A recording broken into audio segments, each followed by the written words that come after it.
Pour ceux qui ne sont pas mariés, je n'ai pas d'indication expresse de la part du Seigneur, mais je leur donne mon avis comme celui d'un homme qui, par la grâce de Dieu, est digne de confiance. À cause des détresses de l'heure présente, j'estime qu'il est bon pour chacun de demeurer comme il est. As-tu une femme? Ne cherche pas à rompre. N'as-tu aucun engagement? Ne cherche pas de femme. Mais si tu te maries, tu ne commets pas de péché. Ce n'est pas non plus un péché pour une jeune fille de se marier. Mais les gens mariés connaîtront bien des souffrances et je voudrais vous les épargner. 1 Corinthiens chapitre 7, versets 25 à 28. Si vous ne voulez pas de problème, ne vous mariez pas. Que je répète ça de janvier à décembre, ça n'empêchera pas les mariages. Pourquoi ça n'empêchera pas les mariages? Parce qu'il y a le sexe. Et Dieu sait ce qu'il fait.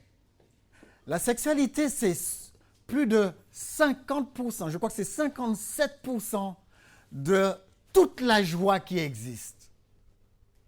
Donc vous voyez pourquoi c'est si fort, c'est si puissant et ça interpelle beaucoup.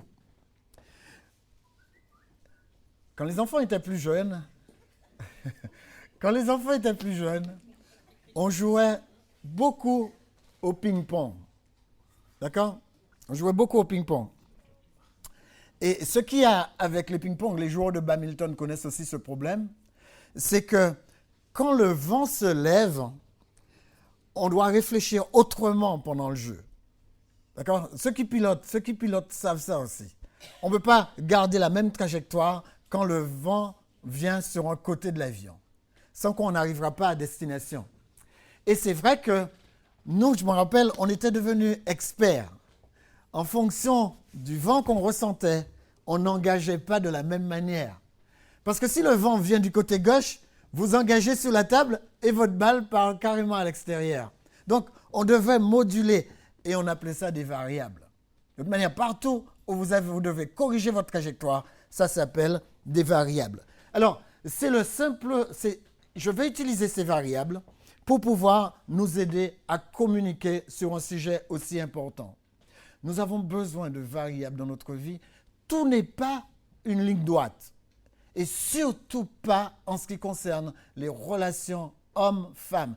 Il n'y a pas de ligne droite. Il va falloir composer, il va falloir s'adapter, il va falloir faire en sorte que les choses aillent.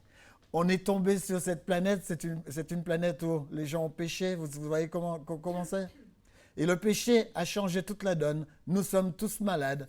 Eh bien, sachez que de ce côté-là, il y a encore de plus gros malades.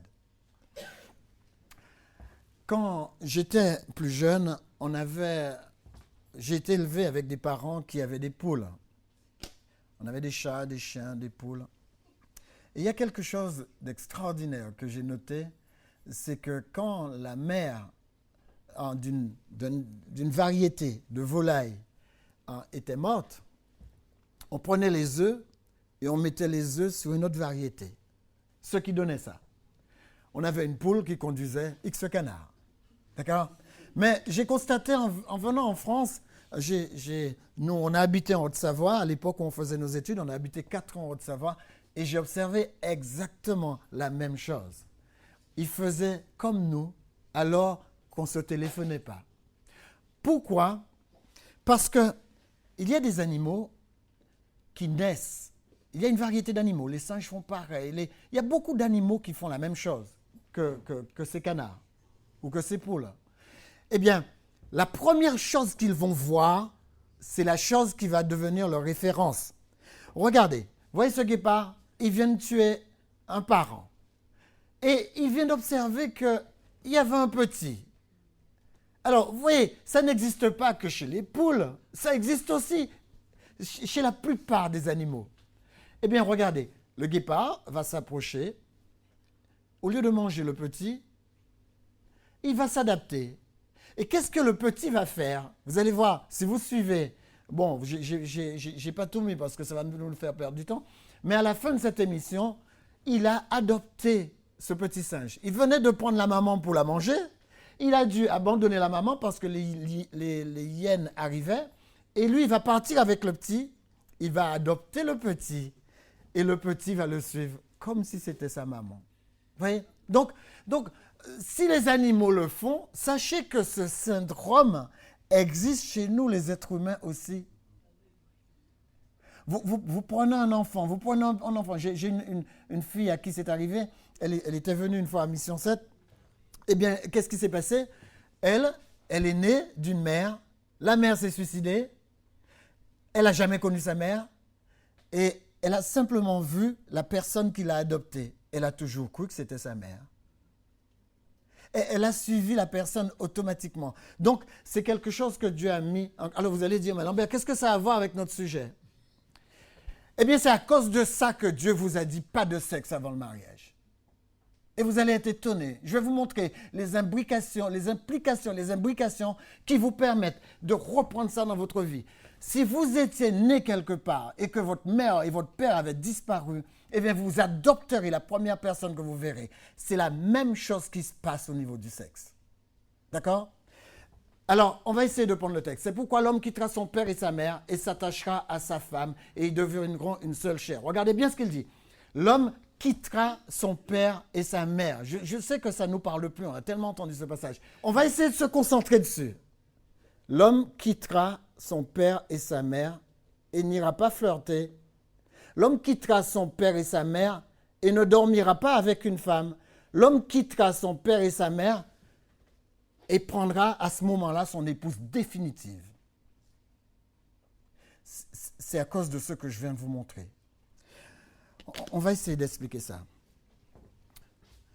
Quand on goûte au sexe avant le mariage, c'est comme ce petit singe qui vient de voir sa maman, sa nouvelle maman, même si sa nouvelle maman n'a pas la même tête que ceux qui l'ont générée. Et si vous touchez au sexe en dehors du cadre que Dieu a imparti, eh bien, toute votre attention s'attache que sur cet organe. C'est ce qui crée le plus de problèmes dans les mariages. Vous vous attachez à cet organe. Vous savez pourquoi vous vous attachez à cet organe? Parce que la personne avec qui vous avez eu du sexe est partie. Donc, regardez comment ça se passe. Je vais vous montrer comment ça se passe au niveau de l'homme avec le Vous avez compris. Eh bien, je vais vous montrer comment ça fonctionne à l'intérieur de lui et pourquoi ça lui arrive. Et vous comprendrez pourquoi Dieu a dit pas de sexe avant le mariage. Quand j'étais plus jeune, toujours, quand on a 50 ans, on peut parler de quand on était plus jeune, pas vrai? Betty Boop était ma référence. J'aimais Betty. Je me disais que je serais grand, j'aurais une personne avec les formes de Betty. Et maman venait dans ma chambre, elle me dit, qu'est-ce que c'est que cette vulgarité? Vous avez vu ce qui était vulgaire à mon époque? Betty Boop, c'était la plus grande vulgarité que je connaissais. D'accord? Vous avez vu les vulgarités d'aujourd'hui? Maman est encore vivante, maman a 88 ans. Quand je dis à maman, maman, t'as vu ce qu'on monte à la télé aujourd'hui? Ah, ils sont pervers. Ils sont... Elle me dit, c'est quoi cette vie de cochon? À l'époque, elle me reprenait parce que je regardais les jambes de Betty Boop. Aujourd'hui, vous avez vu ce qu'on regarde en un clic. Et parfois, ma femme me disait, même à son travail, alors qu'elle fait un travail sérieux, elle avait ces images-là qui venaient s'imposer sur son écran. Les amis, je crois que vous les jeunes, vous avez plus de défis que moi. Vous avez plus de contraintes, vous aurez plus de contraintes et de problèmes que moi. Parce que je n'avais pas tout ce que vous avez, j'ai quand même eu des problèmes. Alors, la notion numéro 1, Dieu a dit de ne pas avoir de sexe avant le mariage parce que la première chose vue par un individu devient la référence de sa vie. Alors, essayez de vous imaginer. Vous rencontrez votre fiancé pour la première fois. Tout à l'heure, on va rencontrer une fiancée de la Bible. Vous rencontrez votre fiancée pour la première fois, vous la prenez en charge, vous la mettez dans le cadre que Dieu a imparti. Ensuite, il y a tous les gens qui arrivent, ils font une assemblée, ils font des gâteaux, ils font en général du riz et des haricots rouges. Et puis, quand ils ont fini de vous donner leur poulet grillé, leur truc, vous êtes dans le cadre que Dieu a appelé à la bénédiction. Une fois que vous l'avez vécu comme ça, Vous savez ce qui se passe? Dans votre tête, à cause du testostérone, et à cause d'une autre chose qui existe chez la femme qui s'appelle l'ocytocine, les deux se mettent en osmose et vous n'êtes plus attaché au sexe mais à la femme. Vous voyez le point? Les amis, je vais essayer de vous décortiquer ça. Donc si vous voulez éviter tous ces genres de problèmes dans le couple, eh bien, 1 Corinthiens 7, versets 25 à 28 vous dit, ne prenez pas de personne du sexe opposé. Vivez comme ça, si vous le pouvez. Moi, je ne peux pas. L'expérience avec une personne non liée sur un plan émotionnel, voilà le point, à cause de l'ocytocine, l'expérience avec une personne non liée sur un plan émotionnel total vous fait vous focaliser sur la chose faite plus que sur la personne. Ça, je l'ai expliqué. S'il découvre la sexualité par convoitise, si un homme découvre la sexualité par convoitise, il imprime l'acte et toute sa vie restera focalisée sur l'acte et il connaîtra des troubles dans sa relation. Une fille n'est pas un sexe. À moins que vous le preniez bibliquement. Elle est femelle, tout entière. Mais si vous avez la sexualité dans le cadre que Dieu a imparti, automatiquement, c'est la femme qui prévaut. Mais si vous sortez du cadre, c'est l'organe qui prévaut. Vous voyez la différence? C'est pourquoi Dieu dit, prends-le depuis petit, prends-le depuis le berceau, instruis-le dans la voie qu'il doit suivre, et quand il sera vieux, il ne s'en détournera pas. Les amis, ne laissez pas Hollywood être votre référence. J'ai jamais regardé je ne regarde pas de feuilleton, mais j'ai jamais regardé de film pour ne pas avoir des suggestions. C'est vrai, on passe dessus, mais ça nous programme. Donc il faut une programmation plus forte, une programmation plus grande que la programmation de Hollywood. Je vous assure, on a acheté un film à la maison et j'ai été regarder des commentaires sur le film sur Internet. Ce film s'appelait Facing the Giant, Faire face au géant. Et j'ai été regarder les commentaires sur ce film, un film chrétien. J'ai été regarder les commentaires sur le net. Et vous savez quels sont les commentaires qu'on a mis sur le film? On avertit les parents que ce film est dangereux parce que son contenu... Et j'ai regardé les autres commentaires à côté sur des films pornographiques, exactement les mêmes commentaires. C'est-à-dire que les films chrétiens, les gens du monde le considèrent aussi dangereux que la pornographie. Parce qu'il est capable de changer votre vie. Les amis, vous avez vu comment les gens traitent l'évangile? Moi, je vous dis qu'il y a une grande différence entre les deux. Et je vais essayer de vous montrer cela. Quand le même acte se passe devant Dieu, je l'ai dit dans une cérémonie, l'homme se focalise donc sur la femme. Et la femme, quand la femme a vécu la sexualité hors mariage, il ne se passe rien après. Je vous explique. Hier, j'étais en train de regarder une émission, c'est-à-dire le résumé d'une émission. Et l'émission disait qu'il y a des professions qui nous dépassent, il y a des professions qui sont tabous pour nous, mais des professions qui sont reconnues. Alors, il montrait plusieurs professions qui étaient tabous pour nous et qui étaient reconnues. Et voilà une profession que j'ai retenue. C'est une profession qu'on appelle sexologue, neurologue. Alors moi, je dis, oh, c'est super comme profession, elle fait les deux en même temps. Elle s'occupe des personnes complètement qui sont déclassées et elle s'occupe de leur sexologie. D'accord? Eh bien, j'ai suivi l'émission pendant 5 minutes et après j'ai dit, bon, il faut zapper. Vous savez ce que c'est que ce travail? Ça sonne bien, hein? Sexologue, neuro... Je me suis dit, j'avais jamais vu combiner les deux. C'est une personne qui va chercher des gens, en tout cas, sa clientèle, ce sont des gens, beaucoup d'hommes, ce sont des hommes qui ont du mal à côtoyer une fille. Alors, ce sont des hommes qui sont jeunes comme des hommes qui sont plus vieux.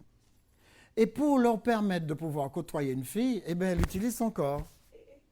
D'accord? Mais il faut que ça dure à peu près 10 minutes. Et on lui dit, mais vous allez un peu loin. Alors, certaines personnes de l'autre profession, de la même profession entre guillemets, c'est-à-dire les sexologues, ont attaqué cette personne en justice. Et cette personne, elle a gagné son procès. Parce qu'on estime que ce qu'elle fait est thérapeutique.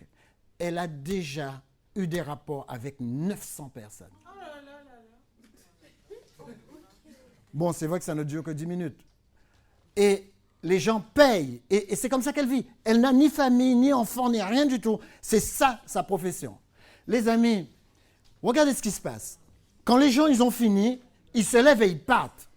Et une femme qui a commencé ce genre de relation, elle n'est pas faite pour ça, à cause de l'ocytocine que Dieu a mis en elle. Une femme qui a de l'ocytocine, et elle transmet cette... Vous avez compris. Eh bien, quand il ne se passe rien après, cette femme met en rapport le sexe avec rien du tout. Et ça détruit sa vie de couple le jour où elle sera mariée. La femme considère que... Parce que la femme, normalement, vous savez, l'ocytocine, ça dure dans le corps à peu près 10 minutes. Et la femme a besoin de ça constamment. Elle a constamment besoin de ça. C'est pourquoi la femme, c'est quelqu'un d'émotionnel et de relationnel. Vous savez que même le chien ou le chat avec lequel elle joue génère en elle de l'ocytocine. C'est une usine à fabriquer cette attraction. D'accord? Et quand elle ne l'a pas, eh bien voilà ce qui se passe. Elle devient dégoûtée de cette chose. C'est pourquoi il y a beaucoup de femmes. Moi j'ai fait du counseling pour beaucoup de couples. Le problème était là. La femme me disait, à ce niveau-là, ça ne me dit plus rien. Quand je remontais un petit peu ce qui s'était passé, eh bien voilà ce qui s'est passé. Cette personne a eu des relations hors mariage avant de se marier. Et ensuite, comme les gens se levaient, ils partaient quand ils avaient fini ce qu'elle appelait leurs affaires. Elle restait sur le carreau émotionnellement. Et ça, c'est pas conseillé. C'est pourquoi, moi, quand j'ai terminé, eh bien, je reste encore couché à côté de ma femme. Ça va, chérie? Ça va? Je reste parce qu'elle a besoin de cette relation après. Et quand elle ne trouve pas, et cette relation d'après, elle ne le trouve pas quand elle n'est pas mariée. Elle est plutôt à la course. Elle est plutôt à dépêche-toi, t'as fini, habille-toi. Voilà comment ça se passe.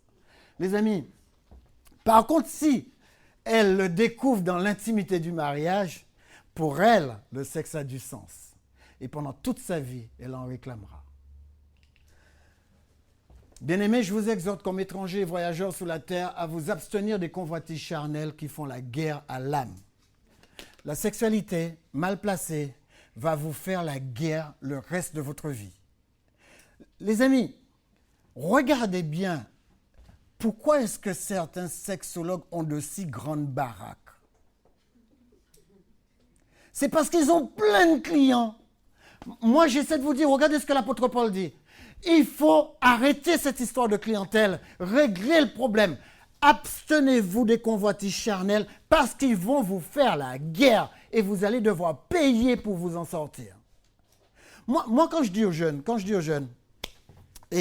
de mariage, pas de sexe. Ils me disent, oh papa, on est en 2015. C'est dépassé Betty Boop. Mais je vous assure que les mêmes choses arrivaient déjà à mon époque sans Internet. Avec Internet, c'est plus facile.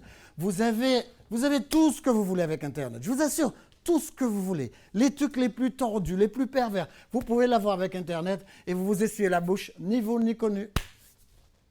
Mais vous savez, le corps n'oublie jamais.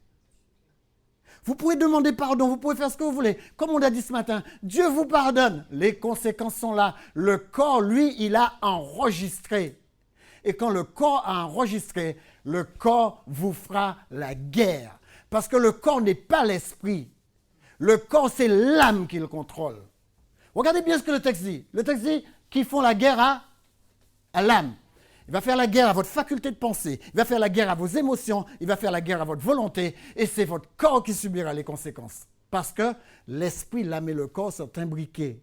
L'esprit n'y peut rien là. C'est l'âme qui conduit. Il y a des gens qui me disent que on ne peut pas aller jusqu'au mariage sans sexe.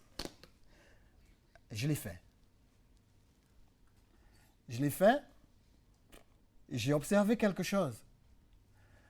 Le fait, certaines personnes m'ont dit « Ouais, mais Lambert, quand tu dormais, tu te réveillais avec des rêves mouillés, etc. Oui, ça arrive à tous les jeunes garçons. Mais prendre l'habitude de partir des rêves mouillés pour se dire qu'on ne peut pas se contrôler, ça c'est une grosse bêtise. Ce que vous ne contrôlez pas parce que vous êtes jeune, parce que moi je l'ai vu, j'ai vécu exactement la même chose que vous. Rappelez-vous, quand vous réveillez le matin, eh bien votre corps se réveille avant vous. Et vous savez, il est au garde à vous. Alors, certaines personnes se disent, ouais mais si ça m'arrive, si ça c'est physiologique, ah mais je me dois de me détendre en faisant en sorte que... Vous savez très bien ce que je veux dire. Tous les jeunes garçons font ça. Le problème, c'est qu'une peine de courte durée, d'accord, va vous produire un gain de longue durée.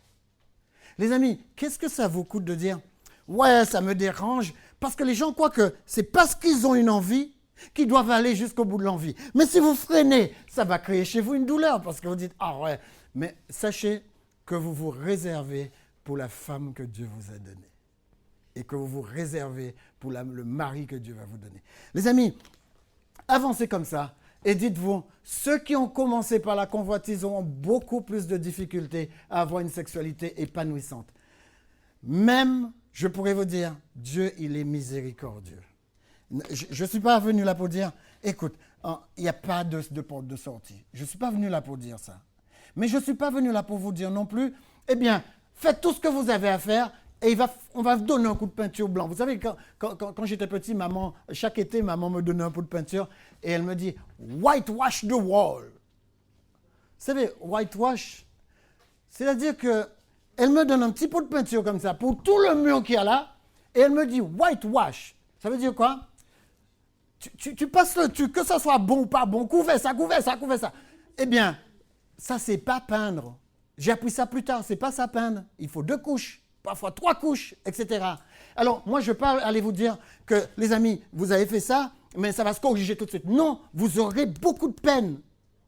Il y a de l'espoir, vous allez tenir, vous allez avoir beaucoup de difficultés. Mais ce qu'il y a, c'est que Dieu est miséricordieux, vous arriverez à le surmonter.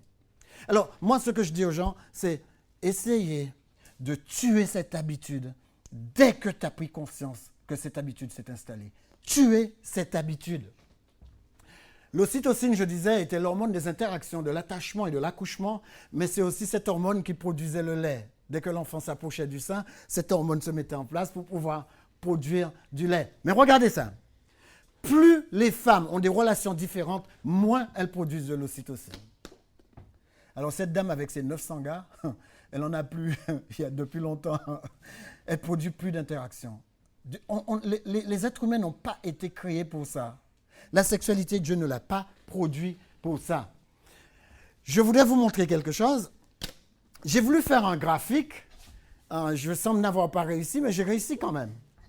J'ai voulu vous faire un graphique. Et vous savez ce que c'est comme graphique? Non? Vous ne devinez pas. D'accord, ok. C'est vrai que la divination est passible de condamnation dans la Bible. Alors, ne devinez pas.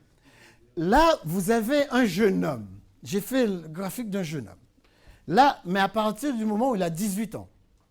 Parce que à partir du moment où il a 18 ans, vous savez, qu'est-ce qui part en flèche? Sa libido part en flèche. Là, il est costaud, il a l'avenir devant lui, il a 5-6 enfants dans la tête, il dit, écoute, je vais créer une nouvelle vie, etc. Et ensuite, à partir de 18 ans, ça baisse. Ça baisse. Ça baisse. Vous avez remarqué que ça ne baisse pas du tout? Pourquoi? Et ça c'est le jour de sa mort. D'accord? Eh bien, le sexe ne sort jamais de la tête d'un homme jusqu'à sa mort. Vous saviez ça? Il y pense tous les jours. Tous les jours. Tous les jours. Et ça, si vous, mesdames, vous n'êtes pas conscients de ça, vous allez avoir des problèmes. D'accord? Et je voulais attirer votre attention sur ça, c'est très important. L'homme n'est pas conduit par le cœur ou par la pensée, comme beaucoup de femmes le croient, mais par une équation chimique. D'accord? Ça, c'est l'homme. Et le voilà. Le bénéfice optimal du testostérone. Regarde, le testostérone lui donne une pensée plus aiguë, lui fait être confiant en lui-même, le rend heureux, accroît sa masse musculaire, lui donne un cœur en bonne santé. Il a de fortes érections et une libido en pleine santé. Il a des os solides. Vous voyez ce que ça fait? Eh bien, sachez en tout cas que nous, on a besoin. Je ne parle pas de celui qui n'en a pas. Regardez sa tête. Donc, il est mal parti. Vous avez une dépense énergétique élevée, des effets oncogènes. Mais bon, passons sur les effets oncogènes. C'est les petits trucs qui ne vont pas quelquefois. Mais bon, on passe dessus. Réduction de la masse de graisse. Il a beaucoup plus de muscles. Ça, la mortalité, pour certains, s'augmente quand ils se permettent de faire comme Ben Johnson, prendre du vous vous rappelez Ben Johnson, vous vous rappelez ça? Il avait descendu le record à 7 secondes, 7 secondes quelque chose, il avait descendu le record, et puis après, on l'a analysé, on l'a viré de la compétition.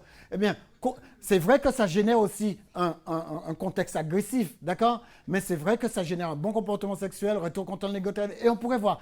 Tout ça nous montre que le testostérone, c'est quelque chose de formidable et que quand vous n'en avez pas, vous avez un problème. Mais regardez ce qui se passe.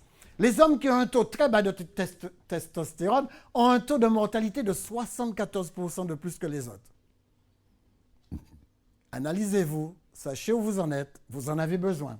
Les hommes perdent 90% de leur testostérone entre 20 et 70 ans. J'ai appris ça hier, j'ai dit, bon, je comprends maintenant, il va falloir que j'aille en chercher. Les cellulaires et la Wi-Fi dégradent. Regardez, ça dégrade le testostérone. Alors, bon, il y a quelque chose. Un médecin, il a donné un conseil, il a dit, le soir, débranchez la Wi-Fi. Vous l'avez déjà toute la journée. Le soir, vous allez vous coucher, débranchez-la. Parce que le métabolisme du corps se met dans un autre stade, un autre grade. Fonctionne de manière différente quand vous dormez que quand vous êtes actif. Donc, vous aurez plus de destruction. Débranchez la Wi-Fi. Vous rentrez le soir, tout simplement, vous débranchez carrément la boîte et vous laissez votre maison sans Wi-Fi pendant la nuit. Donc, vous savez, ça, c'est le cerveau de l'homme. D'accord? Je vais essayer d'aller plus vite. Ça, c'est le cerveau de l'homme. Le cerveau de l'homme a une boîte. Il a une boîte pour tout. L'homme fonctionne comme ça. L'homme ne mélange pas les choses. Si vous parlez finance, on parle finance. Si vous parlez sexualité, on parle sexualité. Si vous parlez spirituel, on parle spirituel. C'est comme ça que l'homme fonctionne. Il ne faut pas mélanger. La femme, elle est vraiment différente. La femme... Le cerveau de la femme ressemble à un tas de câbles électriques qui s'imbriquent les uns les autres. Et vous savez, pour s'imbriquer, pour se connecter les uns aux autres, ils se connectent sur un plan émotionnel. Voilà la différence de la dame. C'est pourquoi nous, pour pouvoir courtiser nos femmes, on est obligé de passer sur le plan émotionnel. Mais pour tout, vous verrez, pour tout dans la vie, vous allez devoir passer sur un plan émotionnel parce que la femme, elle est ficelée de cette manière.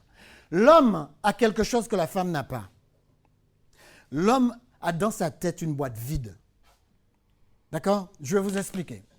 C'est ce qui explique qu'un homme peut s'asseoir devant une télévision avec une télécommande, alors que la femme, elle fait à manger, elle fait tout ça. Il est assis là. Et quand elle lui dit, mais tu regardes quoi? Qu'est-ce qu'il répond? Rien. Il a une boîte qui s'appelle rien dans sa tête. Regardez, l'homme, on le retrouve. Combien de femmes vous voyez au bord des lacs, au bord des trucs, avec une canne à pêche comme ça? Les femmes, elles n'ont pas de case vide. Leur temps est rentable. Les hommes, ils peuvent rester des heures là comme ça. Ils attendent un poisson hypothétique qui ne viendra jamais. Et quand vous passez, vous leur dites, tu fais quoi? Rien. C'est pas vrai? Et c'est pourquoi l'homme et la femme explosent. Parce que quand la femme vient dans le foyer, elle voit qu'il est encore là, elle dit, mais tu fais quoi? Rien. La femme ne supporte pas que l'homme fasse rien. Mais le problème, c'est que nous, on a une case qui s'appelle rien et il faut absolument que nous aussi, on arrive à la vivre. Alors, laissez-nous tranquilles quand on vous dit qu'on ne pense à rien. Vous n'avez pas remarqué que ça crée beaucoup de conflits dans les foyers? Tu regardes ta femme rentrer, elle boude, tu la regardes. Elle te dit, pourquoi tu me regardes comme ça? Tu dis, bah, pour rien. Tu dis, Mais écoute, tu vois pas que je suis pas bien, je suis...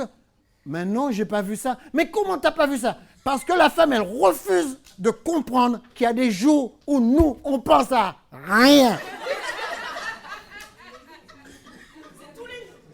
Alors, maintenant, avançons avec la femme. La femme, elle, on l'a tous dit dès le départ, la femme, c'est une boule émotionnelle, pas vrai? Et quand la femme se marie, elle vient nous voir, elle est là. Ok. L'homme, il est complètement différent. Et là, on va essayer d'utiliser des termes que les enfants ne comprennent pas. Alors, on va appeler les choses par leur nom, mais de la bonne façon. La femme, elle, si elle met tout sur un plan émotionnel, même le mariage, la vie à deux, les projets, tout sur un plan émotionnel, l'homme, lui, ne fonctionne pas comme elle, c'est le feu. L'homme, il a la tête ici. Et donc, appelons ça tout simplement l'endroit du plaisir ou l'endroit de la joie. D'accord? Parce que c'est là que l'homme a la tête. La dame, elle vise le cœur. L'homme, lui, c'est pas le cœur qu'il vise. Et il n'y a aucun homme qui rentre dans un mariage. Je me rappelle quand j'étais à Collonges, un jeune homme est venu se marier. Je lui ai dit, pourquoi tu épouses cette fille? Il me dit, oh Lambert, tu verrais la caisse. Vous voyez à quoi il pense? Il pense à tout ce qui est plaisir. Et les femmes, elles s'illusionnent quand elles ne comprennent pas ça. Vous allez rencontrer un homme, c'est comme ça qu'il fonctionne. Je vous le dis aujourd'hui pour que vous le sachiez, parce qu'ils ne vont pas vous le dire. Ils vont vous dire, ah oui, j'aime tes cheveux, j'aime tes cheveux. Vous allez voir. Et c'est vrai que ce que la femme ne comprend pas, c'est que la femme communique à partir de là. Et si ça doit marcher, la femme, il faut que ça vienne du cœur. Le gars, il n'a pas besoin que ça vienne du cœur. Et la femme, elle veut emmener le gars au cœur. Mais le gars, qu'est-ce qu'il dit? Je veux bien aller au cœur, mais il faut passer par là pour aller au cœur. C'est comme ça que ça fonctionne. Le gars, toute sa vie, il sera malheureux parce que la femme essaie de le faire passer là. Et lui, c'est là qu'il veut passer. Alors, tant que la femme ne comprendra pas ça, je voudrais que toutes les jeunes filles le comprennent pour que vous ne gâchiez pas votre couple qui va venir. Comprenez, c'est comme ça que nous fonctionnons. Et tous les hommes de la salle qui vous diront la différence, c'est faux. C'est faux, c'est pas vrai. Je vous assure, c'est pas vrai. Ça marche comme ça. Et puisque ça marche comme ça, il faut que les femmes sachent que les hommes ont une période de leur vie, et c'est tous les jours. Et c'est tous les jours où ils ont des besoins. Alors la femme dira, d'accord, mais si l'homme, il est constamment ici et qu'il a des besoins, comment est-ce que je peux faire pour mettre ces besoins en marche? C'est exactement l'histoire de Betty Boop. Vous n'en avez pas besoin. Les amis, excusez-moi, vous n'en avez pas besoin. Il suffit que l'homme vous voie et il est comme un loup. Il suffit que l'homme vous voie, ça suffit. Ne lui demandez pas, ne lui faites ni romance ni rien du tout. Lui, il a déjà tout coupé. D'accord? C'est comme ça qu'il fonctionne. Maintenant, je vais parler de la femme parce qu'elle est plus complexe. Tu me ravis le cœur, ma sœur, ma bien-aimée. Tu me ravis le cœur par l'un de tes regards, par l'un des colliers de ton cou. Que tes charmes dans ton amour, ma sœur, ma fiancée. Que de charme dans ton amour, ma sœur, ma fiancée. Comme ton amour vaut mieux que le vin. Et combien tes parfums sont plus suaves que tous les aromates. À l'époque de Salomon, c'est comme ça qu'on parlait. C'est vrai que je le trouve encore romantique. La femme a besoin de romance. Vous faites craquer n'importe quelle fille qui vous refuse si vous savez parler comme il faut. Mais souvent, les hommes, vous savez comment ils sont? Et même après le mariage, on le voit. Ils se réveillent et quand ils sont au garde à vous, ils disent « Chérie, tu dors ?» Ça, c'est pas de la romance. Ça, c'est pas romantique du tout. Les amis, il faut que nous soyons romantiques. Les choses ne se disent pas comme ça. Les gens ne peuvent pas être à votre disposition. À vous de vous gérer. D'accord? Deuxièmement, la femme, ta taille ressemble au palmier et tes seins à des grappes. Je me dis, je monterai sur le palmier, j'en saisirai les rameaux. Qu'est-ce qu'il est en train de dire? Il dit que la femme ressemble à un palmier et ses seins ressemblent à des grappes. D'accord? Il dit, je vais monter sur le palmier. Qu'est-ce qu'il est en train de dire? Seules les grandes personnes peuvent comprendre ça.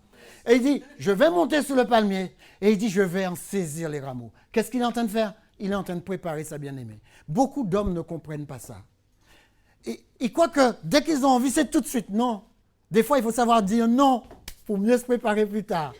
Il faut embrasser sa femme dans le cou et dire, à ce soir, préparer le terrain. On dit qu'il faut, dans une journée, avant d'arriver à la source de joie, il faut 12 touchés physiques. D'accord? Des bisous, des embrassades. C'est pas ce qu'il fait. Regardez, il est dans les rameaux. D'accord? Donc, c'est à nous de savoir qu'il faut des préliminaires. Les femmes ont besoin de préliminaires et ça peut prendre du temps.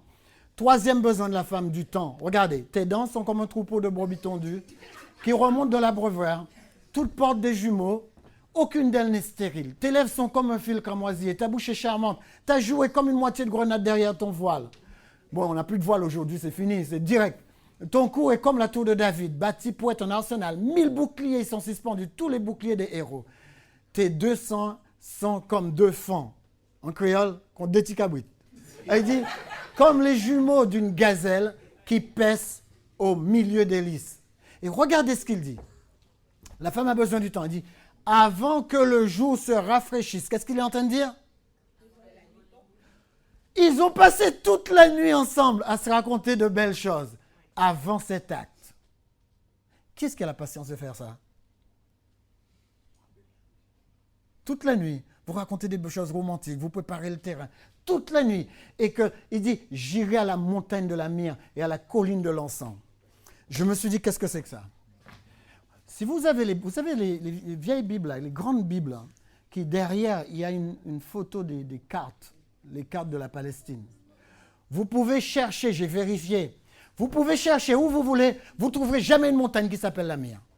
Et vous ne trouverez jamais une colline qui s'appelle l'encens. Vous savez ce que c'est que ça? Il est en train de nous dire que pendant toute la nuit, il a monopolisé les seins, le cou, derrière l'oreille, le front, la tête. Il a tout mobilisé. Il est parti depuis de là où on met la myrrhe. Vous savez où on mettait la myrrhe? Derrière l'oreille, etc. Derrière le cou. Eh bien, il a fait tout ce petit chemin-là. Il appelle ça la montagne. Il est parti de la montagne et il défeuillette petit à petit et il descend. Et regardez ce qu'il dit. Je suis arrivé à la colline de l'encens. Mettez une femme sur le dos. Qu'est-ce qu'il fait, colline? Ah, d'accord. Alors, il vous faut du temps. Il vous faut du temps. Alors, besoin de la femme, quatrièmement, l'intimité. Une femme, en général, ne se donne pas facilement si elle n'est pas dans un cadre intime. Ce n'est pas la même chose pour les hommes. D'accord? Alors, il faut respecter ça. Alors, Salomon dit, elle dit, viens mon bien-aimé, sortons dans les champs, demeurons dans les villages. Dès le matin, nous irons aux vignes. Nous verrons si la vigne pousse, si la fleur s'ouvre. Croyez qu'ils vont voir la vigne? Regardez. Si les grenadiers font, là, je te donnerai ce qui ne nous regarde pas. D'accord? La femme, elle a besoin d'intimité. Elle entend dire à son mari, emmène-moi quelque part de caché. Il faut que ça reste entre nous. J'ai besoin de cet espace d'intimité pour que je me donne totalement. D'accord? Vous ne pouvez pas enlever une femme de son intimité et croire que tout va aller pour le mieux. Non, ça se respecte, elle se respecte. Cinquième et dernier point, et vous voyez, j'ai quand même fini. La femme a besoin d'exclusivité. Une femme, c'est une femme. C'est une femme à vie. Il dit, mon bien-aimé est à moi et je suis à lui. Il fait paître son troupeau parmi les lys. Je suis à mon bien-aimé est à moi. Il fait paître son troupeau parmi... Elle n'arrête pas de répéter ça. Je ne l'ai pris que 2 fois, mais sans arrêt, elle le dit. Je suis à mon bien-aimé est à moi. Il faut que la relation soit exclusive. Et c'est ce que Dieu dit. C'est pourquoi l'homme quittera son père et sa mère et s'attachera à sa femme. Parce que Dieu a inscrit à l'intérieur des femmes un besoin fondamental. Exclusivité. Exclusivité. C'est le mien et c'est le mien tout seul.